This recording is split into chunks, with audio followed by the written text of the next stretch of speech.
Hola, ¿cómo están? Espero que estén muy bien. Vamos con otro cuento del taller. En este caso es el cuento 11 de El Conde de Lucanor, escrito por el infante Juan Manuel, de lo que aconteció a un deán de Santiago con don Illán, gran maestro que moraba en Toledo. Otro día hablaba el conde Lucanor con Patronio, su consejero, y contábale sus asuntos de esta guisa. Patronio: un hombre vino a rogarme que le ayudase en un hecho en que había menester mi ayuda, y prometióme que haría por mí todas las cosas que fuesen mi pro y mi honra. Y yo comencéle a ayudar cuanto pude en aquel hecho. Y antes de que el negocio fuese acabado, creyendo él que ya el negocio suyo estaba resuelto, acaeció una cosa en que cumpliría que él la hiciese por mí. Y roguéle que le hiciera, y él púsome excusa.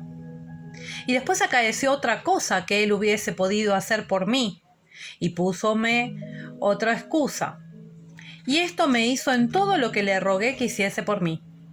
Y aquel hecho por el que él me rogó no está aún resuelto, ni se resolverá si yo no quiero.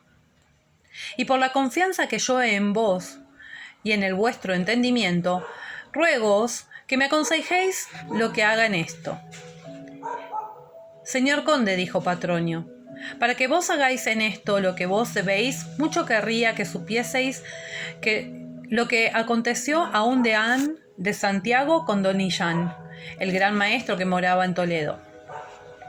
Y el conde le preguntó cómo había sido aquello. Señor conde, dijo Patronio, en Santiago había un deán que había muy gran talante de saber el arte de la necromancia. Y oyó decir que don Illán de Toledo sabía de ello más que ninguno que viviese en aquella sazón. Y por ello vínose para Toledo para aprender aquella ciencia. Y el día que llegó a Toledo, enderezó luego a casa de don Illán, y hallólo que estaba leyendo en una cámara muy apartada. Y luego que llegó a él, recibióle muy bien y díjole que no quería que le dijese ninguna cosa de aquello por lo que venía hasta que hubiesen comido. Y cuidó muy bien de él e hízole dar muy buena posada y todo lo que hubo menester. Y dióle a entender que le placía mucho con su venida. Y después que hubieron comido, apartóse con él y contóle la razón por la que allí había venido. Y rogóle muy apremiadamente que mostrase aquella ciencia, que él muy gran talante de aprenderla. Y don Illán díjole que él era deán y hombre de gran rango y que podría llegar a un gran estado. Y los hombres que gran estado tienen, de este todo lo suyo han resuelto su voluntad. Olvidan muy deprisa lo que otro ha hecho por ellos. Y él, que recelaba que desde él hubiese aprendido de él aquello que él quería saber, no le haría tanto bien como él le prometía. Y el deán le prometió y le aseguró que de cualquier bien que él tuviese, que nunca hallaría sino lo que él mandase. Y en estas hablas estuvieron desde que hubieron yantado hasta que fue la hora de la cena. De que su pleito fue bien asosegado entre ellos, dijo don Illán al deán que aquella ciencia no podía aprender sino en lugar muy apartado, y que luego esa noche le quería mostrar do habían de estar hasta que hubiese aprendido aquello que él quería saber. Y tomóle por la mano y llevóle a una cámara. Y, en apartándose de la otra gente, llamó a una manceba de su casa y díjole que tuviese perdices para que cenasen esa noche, mas que no las pusiese a asar hasta que él se lo mandase.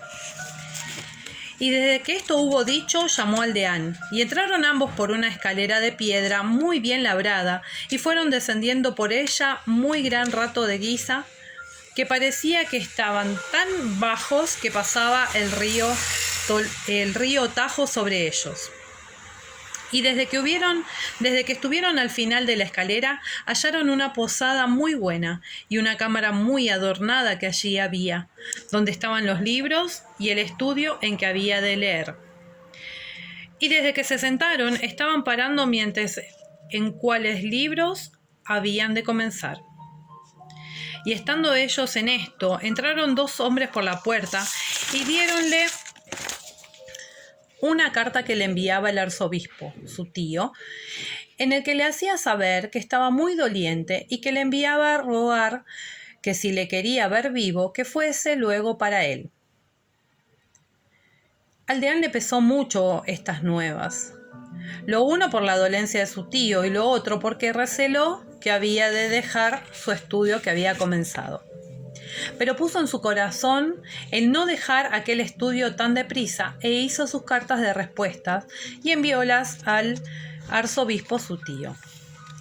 Y de allí unos 3 días llegaron otros hombres a pie que traían otras cartas al deán en que le hacían saber que el arzobispo era finado y que estaban todos los de la iglesia en su elección y que fiaban en que, por la merced de Dios, que le elegirían a él, y por esta razón que no se apresurase a ir a la iglesia.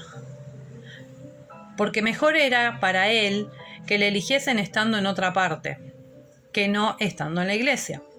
Y de allí, al cabo de 7 u 8 días, vinieron 2 escuderos muy bien vestidos y muy bien aparejados, y cuando llegaron a él besáronle la mano y mostráronle las cartas que decían cómo le habían elegido arzobispo. Y cuando don Illán oyó esto, fue al electo y díjole cómo agradecía mucho a Dios porque estas buenas nuevas le habían llegado a su casa. Y pues Dios tanto bien le había hecho que le pedía como merced que el deanato que quedaba vacante,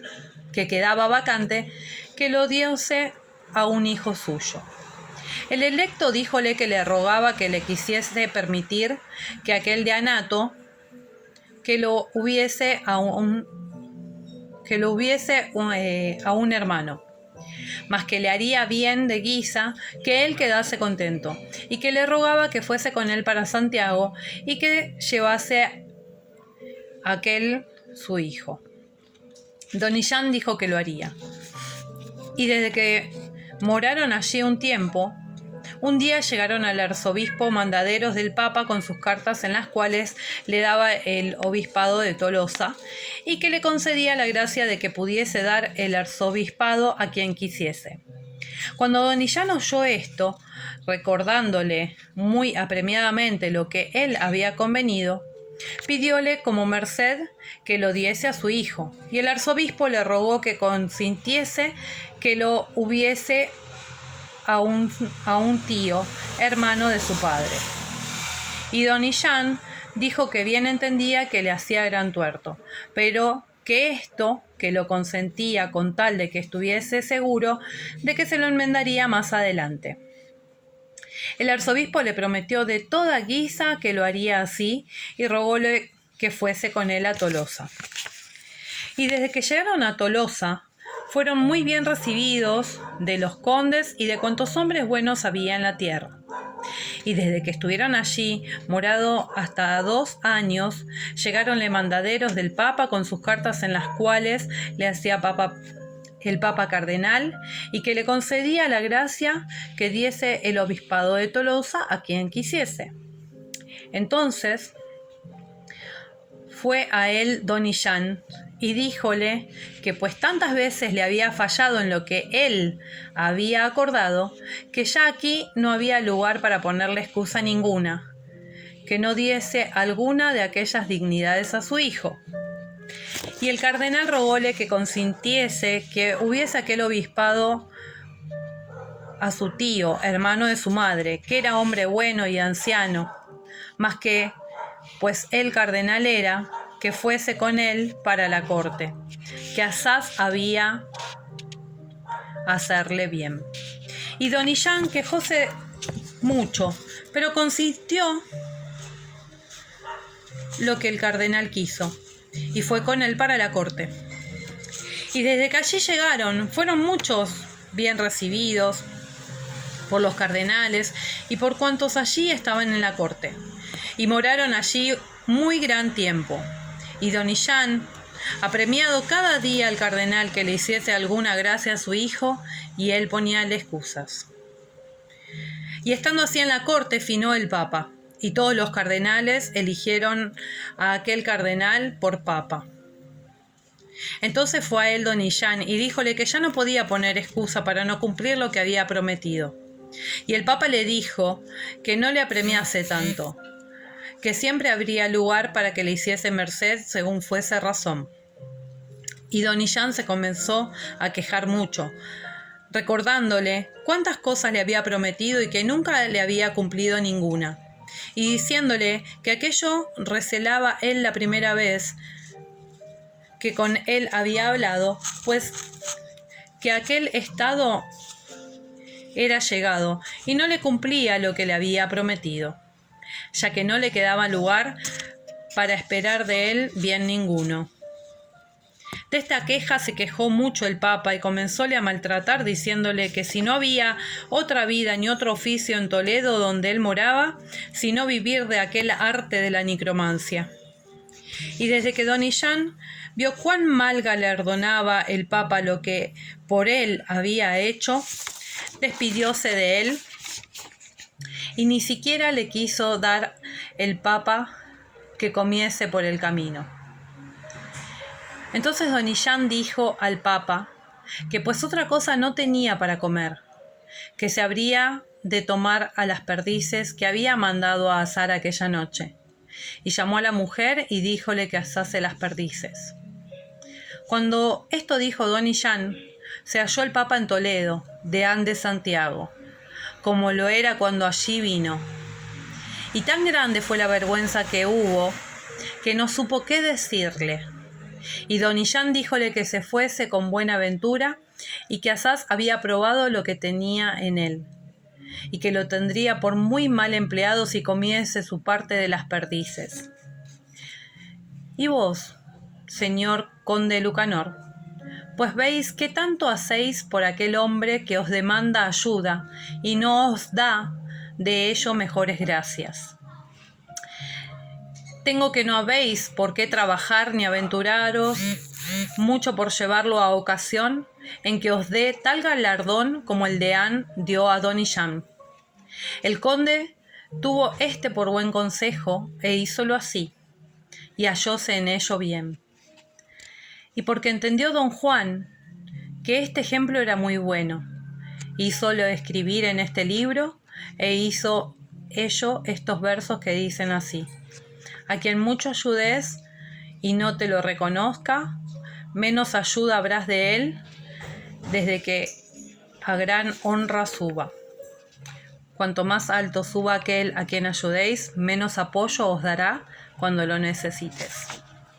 Bien, este es el segundo cuento, espero que les haya gustado. Espero en comentarios, ya sea por privado o abajo, a ver qué les pareció. Y vamos con otro cuento más en otro video.